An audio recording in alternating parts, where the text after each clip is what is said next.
नमस्कार प्यारे बच्चों, मैं विजय। बच्चों, आज हम डिस्क्रीट मैथमेटिक्स में ग्राफ थ्योरी देखने वाले हैं। आज की क्लास में हम बताने वाले हैं आपको तुल्यकारी ग्राफ, आपतन आव्यूह, आसन्नता आव्यूह, इसका क्वेश्चन करेंगे। साथ में हम थ्योरम भी बताएंगे प्यारे बच्चों, और ग्राफ को लेबलन कैसे करते हैं इसके बारे में भी डिस्कस करने वाले हैं इस वीडियो लेक्चर में। तो चलिए आइए, और देखने के पहले हमारे इस चैनल को सब्सक्राइब जरूर कर लीजिएगा प्यारे बच्चों।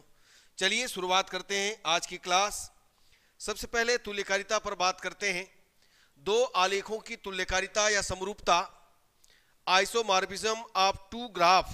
ये देखिएगा बच्चों, दो आलेख जैसे कि G1 is equal V1, E1 V vertex होता है, E एजेस होता है ना, शीर्ष और core. G2 is equal V2 E2 तुल्यकारी या समरूप कहलाएंगे यदि उनके शीर्ष समुच्चय V1 तथा V2 के बीच क्या होना चाहिए, एकैकी संगतता होना चाहिए। एकैकी संगतता if such that V1 tends to V2, तथा उनके कोर समुच्चयों E1 और E2 के बीच भी क्या होना चाहिए, एकैकी संगतता होना चाहिए। सेम होना चाहिए दोनों साइड। यदि इधर वर्टेक्स है तो उधर भी सेम वर्टेक्स होना चाहिए, इधर कोर है तो उधर भी सेम कोर होना चाहिए, है ना। तो इस तरीके से इसका अस्तित्व G1 और G2 की, है ना, संगत कोरे G1 और G2 के संगत शीर्षों पर क्या होना चाहिए, आपतित होना चाहिए प्यारे बच्चों। इसी को लिखा गया है यदि EI बिलोंग्स टू E1, यानी ये एज है, और VJ VK belongs to V1 है, तब TEI is equal VJ VK यदि और केवल यदि TGEI is equal FVI FVK। कुछ इसको हम लोग आलेख बनाकर से समझेंगे, उसमें अच्छे समझ में आएगा। और ये देखिएगा, दो आलेख G1 और G2 तुल्यकारी या समरूप कहलाते हैं यदि और केवल यदि शीर्षों और कोरों के बीच क्या होना चाहिए, एकैकी संगतता होना चाहिए, अर्थात शीर्ष कोर आपतन संबंध सुरक्षित होना चाहिए। ये देखिए एक एग्जांपल दिया गया, इसमें देखेंगे प्यारे बच्चों, ध्यान देना। यहां पर देखो, ये क्या है, A, ये किसके इक्वल है, ध्यान देना, ध्यान देंगे, यहां पर ध्यान दीजिएगा। A से कहा गया है कोर, ये देखो C में गया है।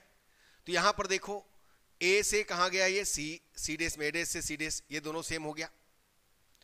फिर A से B, तो A डेस से B ये वाला हो गया। तो A से B, A डेस से B डेस एक हुआ। या आप ऐसा कर सकते हो, इसको इक्वल बताने के लिए हम लोग एक काम करते हैं, इसको ऐसा ले लेते हैं, इसको ऐसा ले लेते हैं। दूसरा A से B ऐसा ले लेते हैं, तो A डेस से B डेस ये हो गया।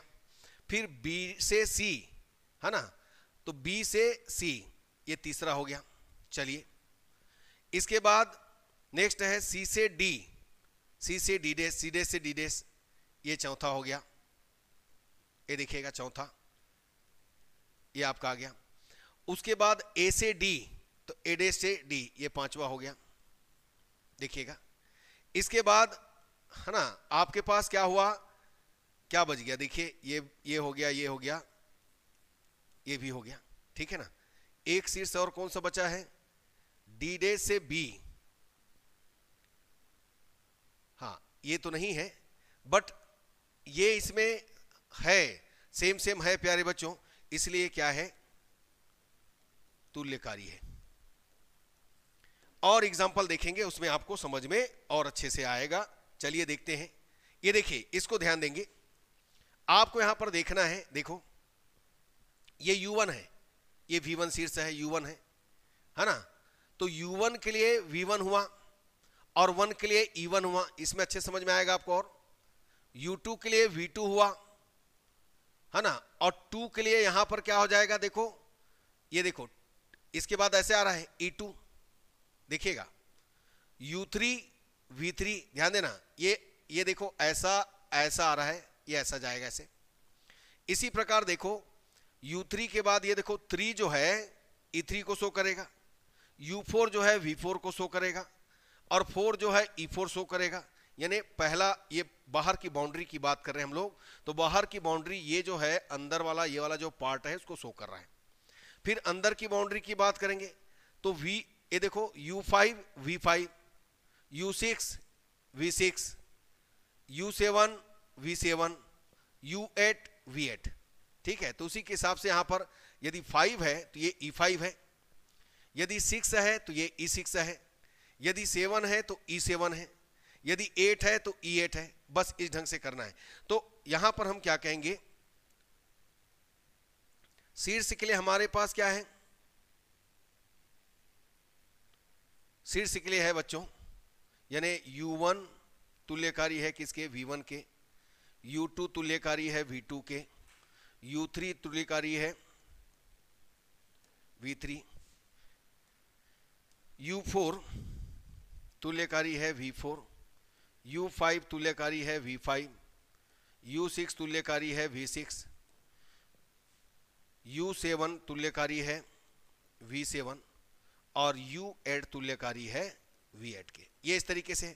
इसी में कोर में देखिए, कोर में सेम मैंने बताया है, कोर को आपको देखना है, यानी 1 है तो E1 है, 2 है तो E2 है, 3 है तो E3 है, 4 है तो E4 है, बिल्कुल, 5 है तो E5 है, 6 है तो E6 है, 7 है तो E7 है, 8 है तो E8 है,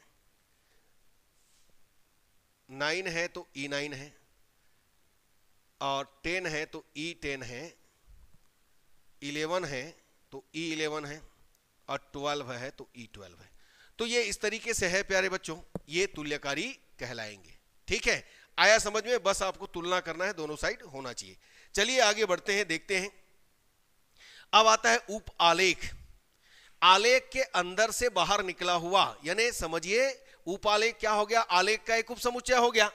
तो मान लो जी वी ई एक आलेख है, तब एक आलेख जी डेस वी डेस ई डेस वी डेस ई डेस जी का एक उपालेख कहलाएगा यदि ई डेस ई का एक उपसमुच्चय है, ध्यान देना, तथा वी डेस वी का एक उपसमुच्चय है। मींस आपके पास ई डेस सबसेट क्या होगा, ई, और वी डेस सबसेट क्या होगा, वी।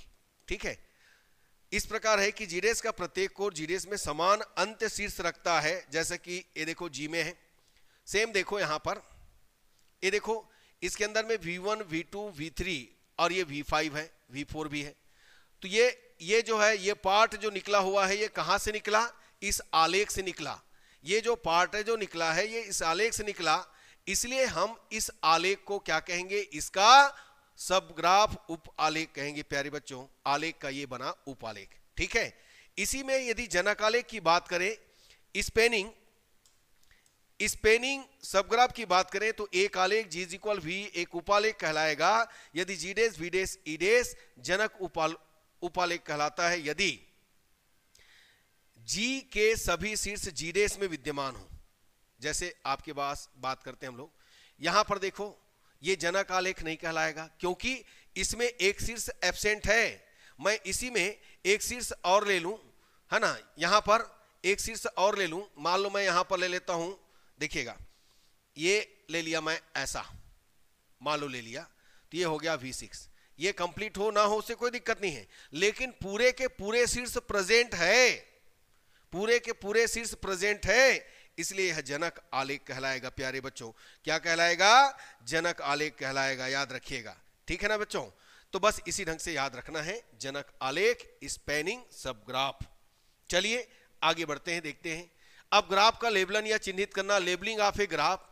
यदि S V S E, V मतलब वर्टेक्स, ई मतलब है ना एजेस, समुच्चय हो तो graph V is equal G is equal V का लेबलन फलनों का एक युग्म, F such that V tends to S V शीर्ष लेबलन होगा और G such that E tends to A C core लेबलन होगा। मेन यही है।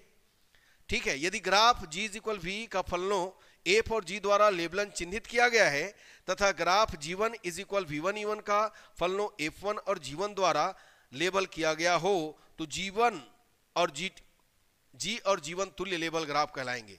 यदि एक एकेकी आच्छादक एक such that V tends to V1 इस प्रकार हो कि G तथा G1 अचिन्हित ग्राफ के रूप में तुल्य हो और FV is equal FHV F1 HV for every V belongs to V, अर्थात संगत शीर्ष एक ही लेवल पर हो, G V1 W है ना, G HV HW for every V1 W belongs to V, अर्थात संगत कोरे एक ही लेवल पर हो। तो बच्चों ये लेबलन जो है, क्वेश्चन देखेंगे समझ में आएगा 100%। देखिए कैसे लेबल करते हैं। हमें देखिए दिया है शीर्ष V1 V2 V3 V4 V5, ये भारतीय शहर का नाम है। ठीक है, V ये देखो इसका आपको दिया है V F such that V tends to V, भारतीय शहर, G such that E tends to N, ये क्या हो गया, इसके कोरे हैं, कोरे हमको दिया है FV1 दिया है, V2, FV3, FV4, FV5, और ये देखिए अभी आपने देखा GV1, V4, GV2 ये जो है फलन बना रहा है लेबलन में। तो कैसे लेबल करेंगे, आइए बात करें इसके बारे में। सबसे पहले हमारे पास कितना शीर्ष है इसके बारे में बात करते हैं। हमारे पास पहला शीर्ष है V1, ये कौन है, V1 कौन है, दिल्ली, चलिए इसको हम लिख लेते हैं दिल्ली। उसके बाद दूसरा हमारे पास दूसरा क्या है, यहां पर इसके हिसाब से रखते जाएंगे। V1 के बाद V4 है, इसको मैं लिख लेता हूं यहां पर V4, ये कौन है, V4 हमारे पास आगरा है बच्चों।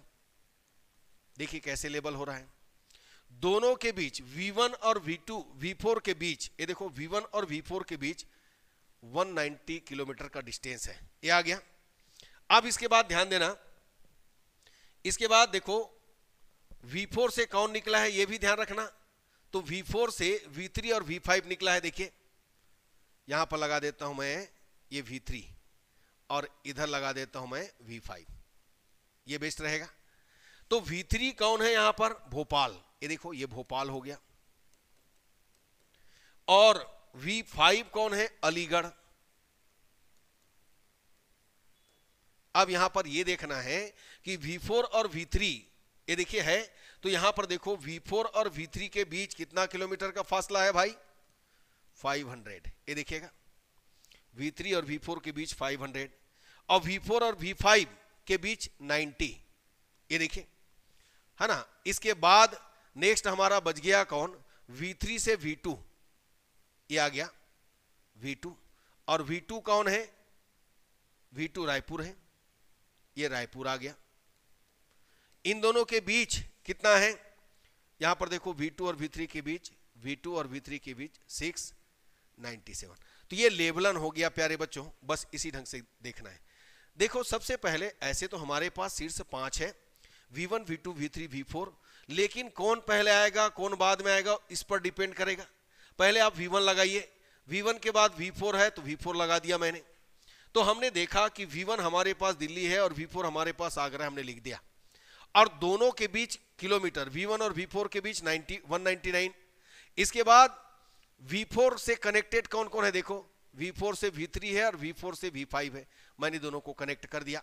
V3 हमारे पास भोपाल है और V5 हमारे पास अलीगढ़ है, उसको भी लिख दिया। V4 और V3 के बीच, V4 और V3 के बीच 500 किलोमीटर है, और यहां पर देखो V4 और V5 के बीच 90 है। अब हमारे पास यहां से ये भी हो गया, ये भी हो गया, ये बच गया। तो V3 से कौन आया है, V2 आया है, V3 से V2 लगाएंगे, V2 रायपुर है और V2 V3 697 किलोमीटर है। ये इस तरीके से आपको लेबलन करना है प्यारे बच्चों। अगला देखिएगा, एक और क्वेश्चन है, एक मिनट बच्चों, इसी में एक सेकेंड बच्चों,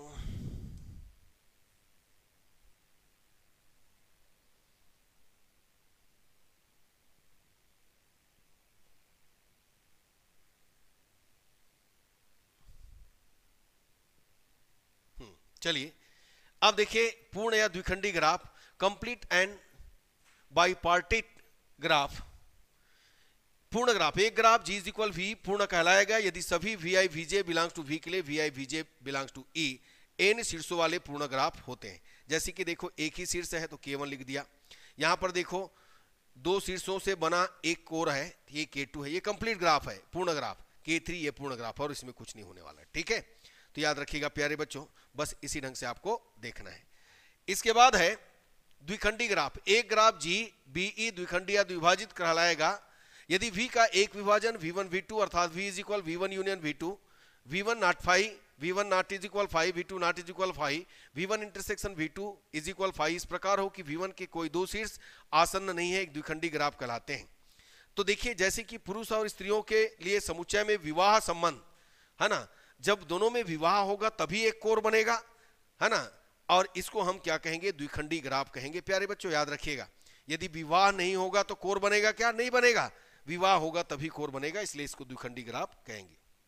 नेक्स्ट, आसन्नता अवयव, मान लो G इज इक्वल V एक ग्राफ है तथा mod V is equal N तब ग्राफ जी का आसन्नता अवयव A belongs to M N B के अवयव निम्न प्रकार परिभाषित है।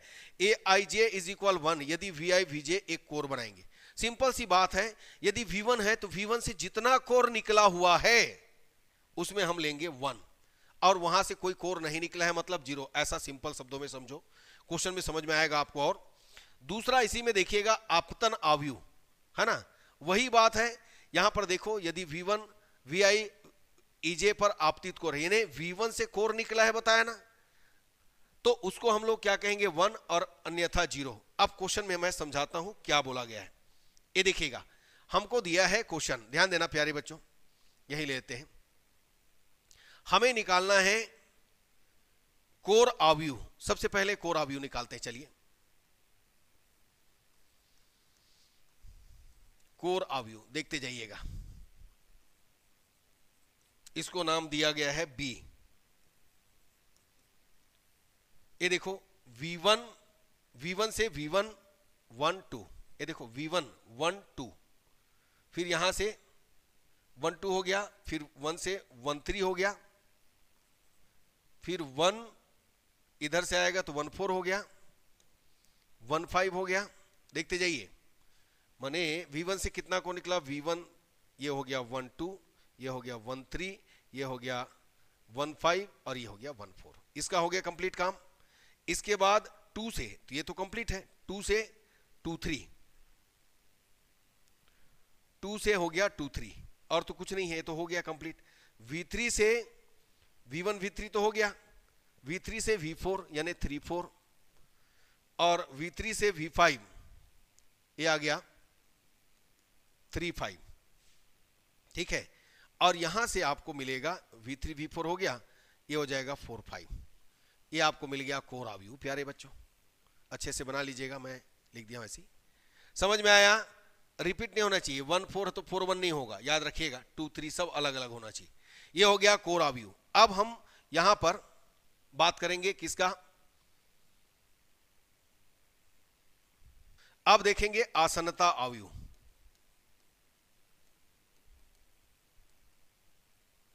ए,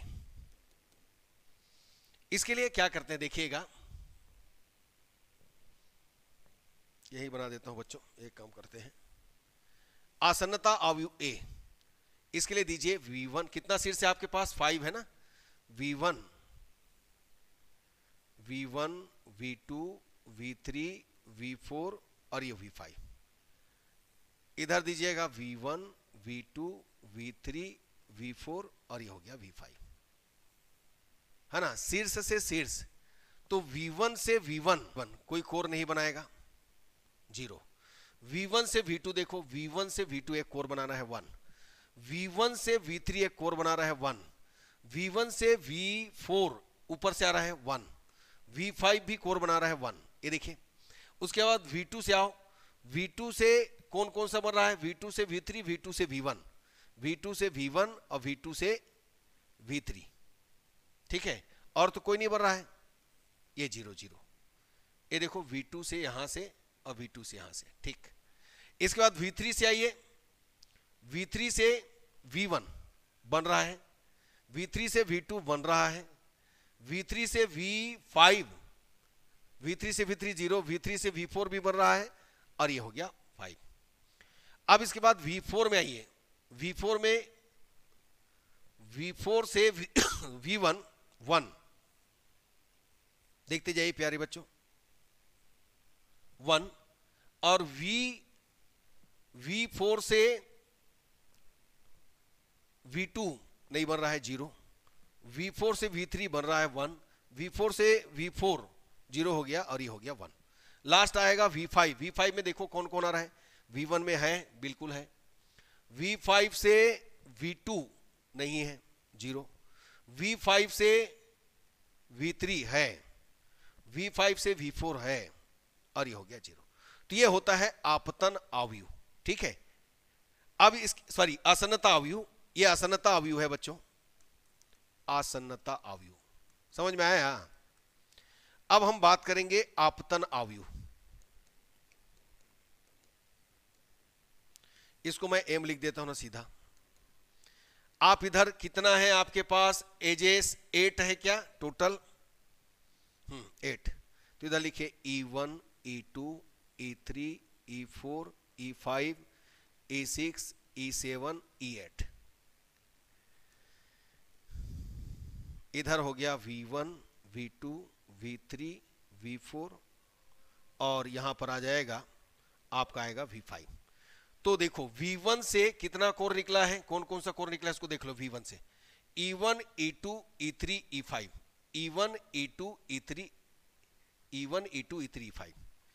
तो E1 में 1 E2 में 1 E3 भी है ना, E3 में 1 E4 0 E5 1 बाकी सब 0।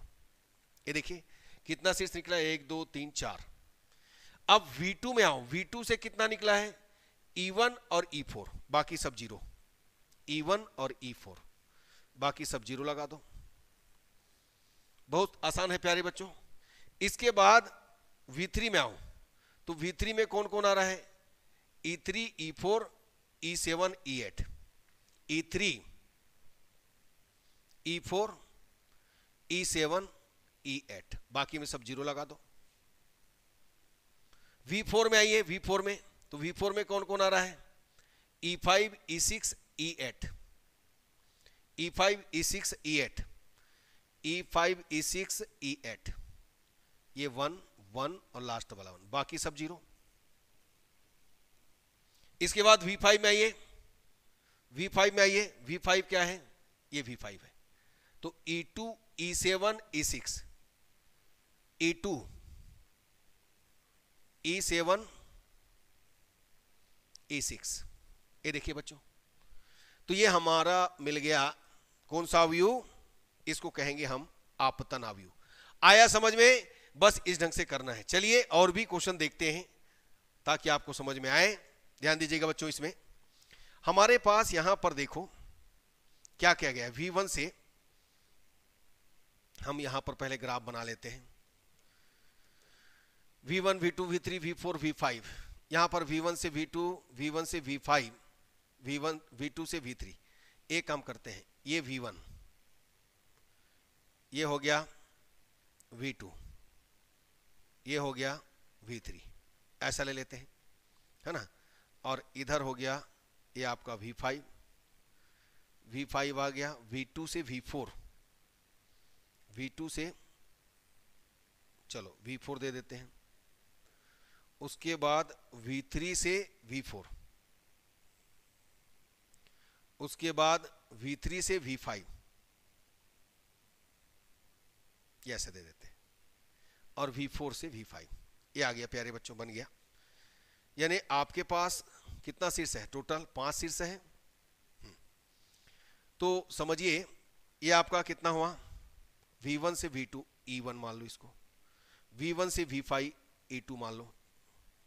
चलो कलर बदल देते हैं E2 V2 से V3 V2 से V3 ये हो गया E3 V2 से V4 चौथा होगा ना V2 से V4 ये हो गया E4 V3 से V4 V3 से V4 E5 V3 से V5 ये हो गया E6 और V4 से V5 E7 ये आ गया 7। अब इसमें हमको क्या निकालना है, आसन्नता अवयव निकालना है पहले। चलो A पहले निकालते हैं। तो हमारे पास V1 V2 V3 V4 और V5 है।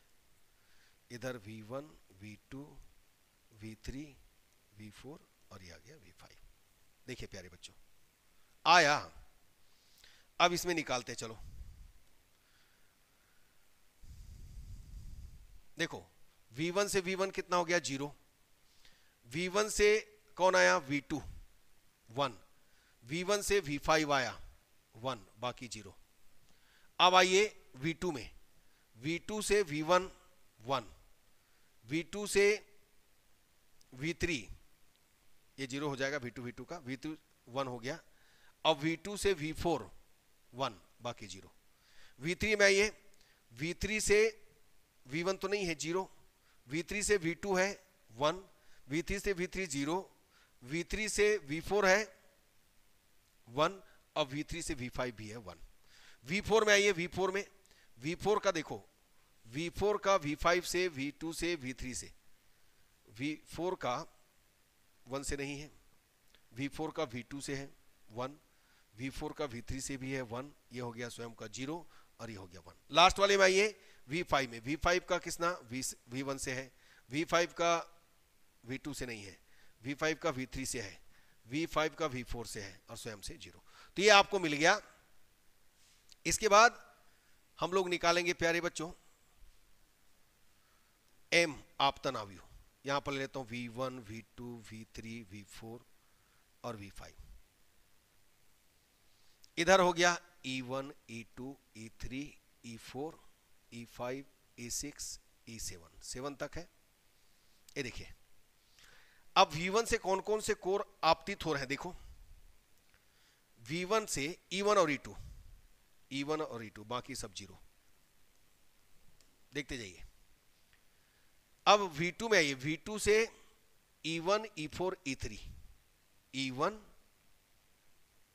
E3, E4, बाकी सब 0। इसके बाद V3 में आओ, E3 और E5 और E6, E3, E5 और E6। इसके बाद V4 में आते हैं, V4 में आया E4, E7 और E5, E4, E5 और E7। और इसमें आइए V5 में आइए, V5 में E2, E6, A7, E2, E6, E7। तो बच्चों ये भी हमने निकाल लिया। तो बस इसी ढंग से काम करना है। मुझे उम्मीद है आपको समझ में आया होगा 100%। आप प्रैक्टिस करेंगे अच्छे से आएगा। ठीक, चलिए आगे बढ़ते हैं। गमन क्या होता है? मान लो G = V एक ग्राफ है, तब यह गमन या वाक कहलाता है यदि कोरों का एक परिमित अनुक्रम हो। जैसे देखो V0, V1, V1, V2, V3, V2, V3, V4, Vn-1, Vn, ये एक अनुक्रम में है और परिमित है। हम इसको क्या कहेंगे? गमन कहेंगे। और गमन की लंबाई क्या होगा? यहां पर ध्यान दीजिएगा, किसी गमन की लंबाई परिमित अनुक्रम में कोरों की संख्या होता है। जितना कोर होगा, जैसे 1, 2, 3, 4 n, तो इसकी लंबाई कितना हुआ? n। पथ क्या होता है? एक विपरीत वाक, जैसे कि ये वाक है जिसमें कोई भी शीर्ष एक से अधिक बार ना आया हो, शीर्ष एक ही बार आया हो, हम उसको एक पथ कहते हैं। या फिर दूसरे शब्दों में हम कहेंगे, मान लो G = V एक दिष्ट आलेख है, G में एक पथ कोरों का एक परिमित अनुक्रम EI1, EI2, EIK इस प्रकार हो कि EIK का अंत्य शीर्ष 1 = J > K-1 के लिए EIJ+1 के प्रारंभिक शीर्ष के संपाती हो। यानी अंत्य शीर्ष जो है प्रारंभिक शीर्ष के संपाती होना चाहिए। एक थ्योरम है प्यारे बच्चों, ये भी इंपॉर्टेंट है, दर्शाइए कि n शीर्षों सहित एक सरल ग्राफ में कोरों की महत्तम संख्या n-1/2 होती है। अब जैसे कि हमारे पास मान लो V1, V2, V3 Vn हमारे पास शीर्ष है, हमने पहला V1 से बाकी शीर्ष को जोड़े तो हमारे पास कोरों की महत्तम V1 तो निकल गया अलग से, है ना। तो हमारे पास कितने कोर बनेंगे? n-1 core. n शीर्ष में एक शीर्ष जो है अन्य शीर्षों से कोर बनाया तो हमारे पास n-1 कोर होगा, तो महत्तम संख्या n-1। वैसे ही फिर V2 से बनेगा, तो V2 से अब देखो V1 का काम हो चुका है, V2 से अब शेष n-2 कोर बनेंगे। V1 भी फिक्स हो गया, V2 भी फिक्स होगा। V1 और V2 कोर बना चुके हैं, इसको हमको लेना नहीं है। तो V2 से कितना होगा? n-2, है ना, कोर होंगे प्यारे बच्चों, याद रखिएगा, है ना। तो यहां पर V2 से n-2 कोर होगा। इसी प्रकार हम चलते जाएंगे, अंत तक हमारे पास केवल एक ही कोर बचेंगे। तो पहला में महत्तम संख्या n-1, दूसरा शीर्ष लेंगे तो n-2, तीसरा शीर्ष लेंगे तो n-3, है ना। इसी तरीके से, है ना, nवां शीर्ष यदि हम लेते हैं, n-1वां शीर्ष लेते हैं, n तो लेंगे तो फिर वो खत्म हो गया, n-1वां शीर्ष लेंगे तो हमारे पास बचेगा केवल एक। तो यही बताया गया। मान लो G = V एक सरल ग्राफ है जिसमें n शीर्ष, V = V1, V2, V3, Vn है। शीर्ष V1 को शेष n-1 शीर्ष V2, V3, Vn में से जोड़ने पर कोरों की महत्तम संख्या n-1 होगी तथा कोरे V1, V2, V1, V3, V1, Vn होगी। शीर्ष V2 को n-2 शीर्ष V3, V4, Vn से जोड़ने पर कोरों की महत्तम संख्या n-2 होगी तथा V2, V3, V2, V4, Vn होगी। ये देखिएगा। अब देखो शेष हमारे पास यही बताया ना, V2 इसमें v1 शामिल हो चुका है पहले, उसको नहीं लेना है, इसको छोड़ देना है, तो हमारे पास n-2 है ना, यानी n-2 महत्तम संख्या होगी कोरों की। इस प्रक्रिया को जारी रखेंगे तो अंत में हमारे पास vn-1 केवल एक ही नया कोर vn-1 vn दे पाता है, लास्ट में 1 होगा। इस प्रकार ग्राफ में कोरों की महत्तम संख्या, पहले में आपने क्या पाया n-1, दूसरे में n-2, इसी प्रकार 3 2 1। इसको मैं उल्टा करके लिखूं तो 1 + 2 + 3 + डेजिस्टेंट सो ऑन n-1 होगा। और हम जानते हैं प्यारे बच्चों 1 + 2 + 3 + डेजिस्टेंट सो ऑन n + 1/2 होता है। हम n के जगह यहां पर क्या रखेंगे, ये जो n-1 है ना, उसको n के जगह बिठाओ, n-1 + 1 1 कैंसिल करेंगे तो फाइनली हमको n-1/2 मिलेगा। तो इस थ्योरम को बिल्कुल करके जाना है। आप पहला v1 शीर्ष लिए तो आपके पास कोर बनेंगे n-1, v2 शीर्ष लेंगे तो n-2, क्योंकि v1 वाला जो है शामिल हो चुका है, उसको लेना नहीं है, जो ले लिए हैं उसको छोड़ते जाना है, n-2। फिर v3 लेंगे तो n-3, v4 लेंगे तो n-4, इसी तरीके से चलते जाइए, कोरों की संख्या आपको मिलते जाएगा। इसीलिए कहा गया कि n शीर्षों वाले है ना, n शीर्षों वाले ग्राफ में कोरों की महत्तम संख्या कितनी होती है, n-1/2 होती है। यही हमने प्रूव किया प्यारे बच्चों। ठीक, तो चलिए आज का क्लास यहीं तक रखते हैं। यदि अच्छा लगा तो लाइक कीजिए, शेयर कीजिए, सब्सक्राइब कीजिए। धन्यवाद प्यारे बच्चों, नमस्कार।